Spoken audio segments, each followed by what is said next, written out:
Alright guys, so today I was thinking that I think this watch would look even better, my Frankenwatch, if I had the hands of the Casio Duro on there. So, with no tools whatsoever, alright guys, picking up a trend in my projects, I just kind of use a Swiss Army knife and a Leatherman and figure that shit out.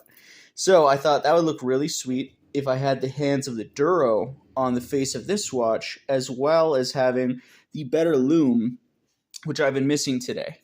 The lume is almost non-existent on the hands of the stock MRW 200H. So I just used the scissors to get under there, took the hands off this movement. I'm going to take this movement out. I'm going to leave this untouched until I have proof of concept. I'm going to take the movement out of one of my backup MRW 200Hs.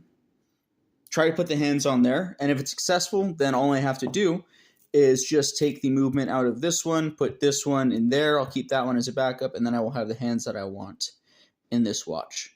So let's see how it goes. I also did a head count, and I have 4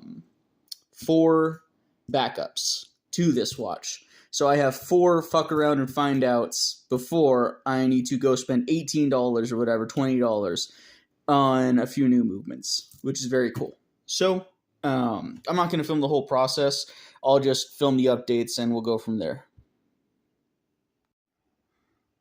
Alright guys, so I swapped out the hands, threw in the battery. Let's see if it works.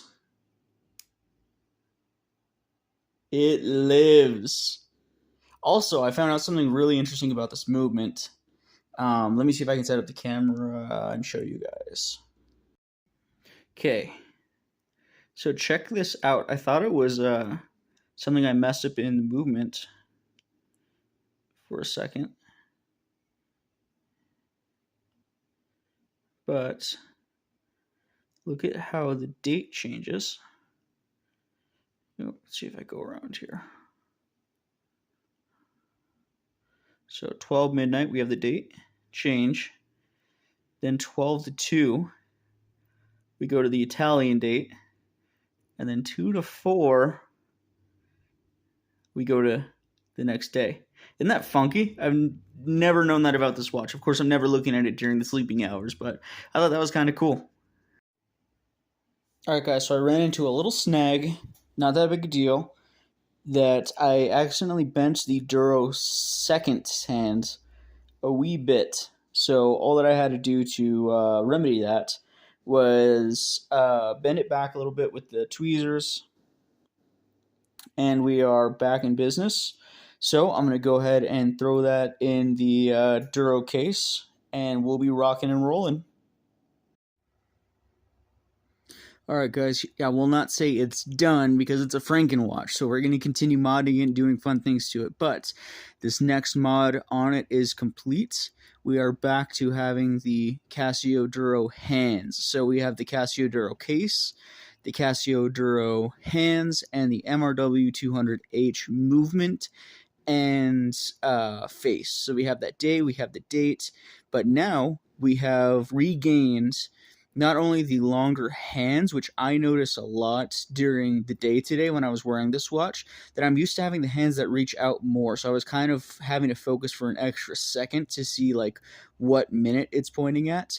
But with the longer hands, that's solved. And I also regained the awesome, or better, not awesome, but better lume, the 7 out of 10 versus 0 out of 10 lume of the MRW 200, of the Casio Duro hand lume versus the MRW hand lume.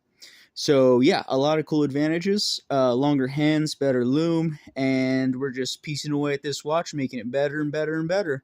All for free by just taking apart other watches that I have, throwing the fun things in, taking the dumb things out, and making a really cool, fun watch. So that's it for today, guys. Here, I'll try to put like a before and after, so you can compare the two, tell me which you think looks better. I think these hands look a lot better personally. And that's it for today, for today's watch modding. So here's where we currently are. We fused the MRW 200H and the Duro together. Now we upgraded the hands from the MRW hands to the Duro hands to get superior lume and longer hands to be more legible. and we'll see where we go from there with this Casio Frankenwatch.